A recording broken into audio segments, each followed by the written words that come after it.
Major film की शुरुआत में ही दिखा दिया गया है कि यह फिल्म मेजर संदीप उन्नीकृष्णन के जीवन से प्रेरित है, लेकिन साथ में यह लाइन भी जोड़ दी गई है कि एक काल्पनिक कथा है। सिनेमा के नाम पर छूट भी ली गई है। इस विरोधाभासी वाक्य को पढ़ते ही उन लोगों की फिल्म के प्रति विश्वसनीयता कम हो जाती है जो यह सोचकर फिल्म देखने आए थे कि मेजर पूरी तरह से संदीप उन्नीकृष्णन के जीवन पर आधारित होगी। फिल्म में दिखाई कौन सी बात सही है और कौन सी छूट के नाम पर दिखाई गई है, यह कहना मुश्किल है और ये दर्शकों के नज़रिए पर निर्भर है। फिर भी यह माना जा सकता है कि संदीप से जुड़ी मोटी मोटी बातें तो फिल्म में दिखाई दी गई होगी। बहरहाल मेजर संदीप उन्नीकृष्णन भारत के उन बहादुर सिपाहियों में से एक थे जिन्होंने अपनी जान से ज़्यादा लोगों की जान बचाने की परवाह की। 26/11 वाला अटैक जब मुंबई पर हुआ और होटल ताज में आतंकवादी घुसकर मासूम लोगों को मौत की घाट उतारने लगे, तब एनएसजी के मेजर संदीप उन्नीकृष्णन ने शहीद होने के पहले कई लोगों की जान बचाई और भारत के करोड़ों लोग ऐसे ही बहादुर की वजह से चैन की सांस ले रहे हैं। मेजर फिल्म की शुरुआत संदीप के बचपन से है। संदीप बचपन से ही यूनिफॉर्म के प्रति आकर्षित थे और उनका उसके प्रति जुनून अलग ही स्तर का था।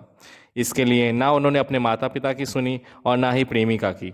ऐसे ही जुनूनी व्यक्ति ही कुछ कर दिखाते हैं और संदीप ने कर दिखाया। परिवार से पहले देश का वह आदर्श उदाहरण थे। फिल्म का पहला हाफ संदीप के इस जुनून के प्रति ही समर्पित है।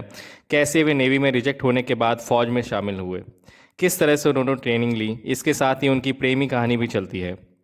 दूसरे हाफ में 26/11 वाला प्रसंग है। संदीप ने किस तरह से इस मिशन पर जाने की जिद की। गोली छूती हुई निकल गई, फिर भी वह डटे रहे। अपने सीनियर्स को उन्होंने इस बात के लिए राज़ी किया कि वे ताज होटल की 5वीं मंजिल पर जाकर कुछ लोगों की जान बचाएगी। फिल्म की कहानी और स्क्रीन प्ले की आरडीवी शेष ने लिखा है। फैमिली ड्रामा के जो सीन रखे गए हैं वे थोड़े नकली लगते हैं। इमोशन जगाने की चक्कर में निर्देशक और लेखक ने थोड़ी अति कर दी। संदीप की लव स्टोरी बहुत अपील नहीं कर पाती। लव स्टोरी में जो बैकग्राउंड म्यूजिक रखा गया है वो बिल्कुल मैच नहीं करता। होना तो यह था कि फैमिली ड्रामा और लव स्टोरी को देख दर्शक खुश हो जाते हैं, लेकिन इन्हें उदासी वाले माहौल के साथ पेश किया गया है। 26/11 वाले हमले को लेकर कई फिल्में बनी हैं। दर्शक इस घटना से काफ़ी हद तक परिचित है, इसलिए घटनाक्रम देख लगता है कि बातें दोहराई जा रही है। चूँकि इस मिशन से संदीप जुड़े थे, इसलिए इस मिशन को किस तरह अंजाम दिया गया, क्या प्लानिंग की गई जैसी बातों पर फोकस किया जाता तो इस हमले को नए एंगल के साथ बताया जा सकता था। माना कि फिल्म संदीप के ऊपर आधारित है, लेकिन इस हिस्से को बेहतर बनाया जा सकता था।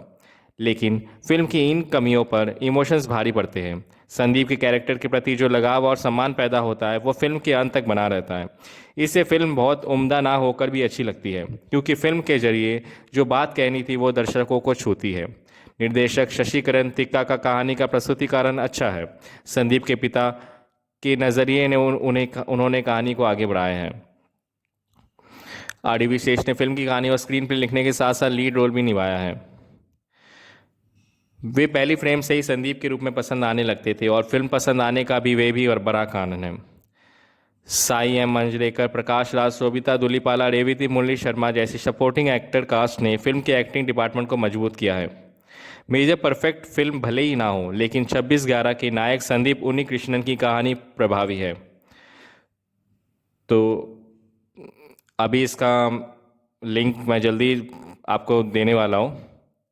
आप बस इस चैनल को सब्सक्राइब कीजिए, लाइक कीजिए, शेयर कीजिए।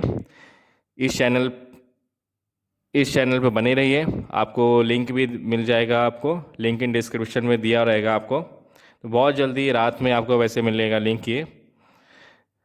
तो आप चैनल को जाके सब्सक्राइब कीजिए, शेयर कीजिए, लाइक कीजिए, कमेंट कीजिए। आपको कैसी पिक्चर लगी ये भी कमेंट कीजिए, अच्छी लगी या बुरी लगी जो भी है। तो मैं इसको रेटिंग देना चाहूँगा 5 में से 3। ये पूरे 2 घंटे 28 मिनट की मूवी है जो आपको बोर तो नहीं करेगी, मतलब बांधे रखेगी, आपको इंटरेस्ट आएगा बीच में। Thank you.